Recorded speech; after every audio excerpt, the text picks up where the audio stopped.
पुराने भारत के विदेश नीति में चीन को चुनौती देना या चीन से टक्कर लेने जैसे शब्दों का इस्तेमाल होता ही नहीं था। लेकिन नया भारत और नए भारत की विदेश नीति में दुनिया के किसी भी कोने में चीन को चुनौती देने और किसी भी समय चीन से टक्कर लेने की बातें होने लगी है। और नए भारत के बदलते इसी सोच की वजह से चीन काफी परेशान है। चीन को हर जगह चुनौती दे रहे भारत ने अब चीन को उत्तरी अमेरिका और अफ्रीका में चीन को कड़ा टक्कर देने के लिए बहुत बड़ा कदम उठा चुका है।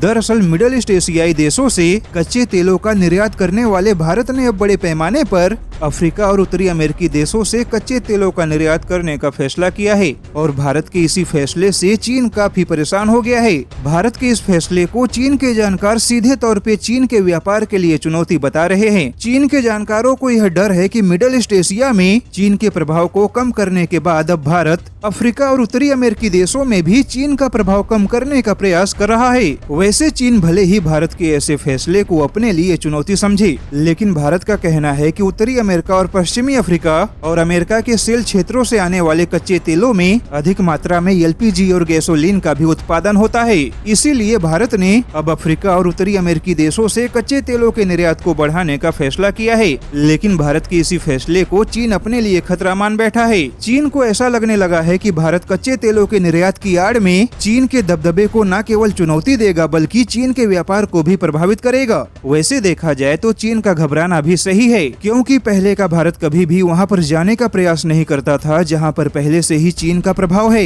लेकिन आज का भारत अपनी व्यापारिक सीमाओं को तोड़ते हुए वहां पर भी चीन को चुनौती देने के लिए तैयार है, जहां पर पहले से ही चीन काफी मजबूत है। यानी कि आज का भारत सीधे तौर पे चीन के एकाधिकार को चुनौती दे रहा है।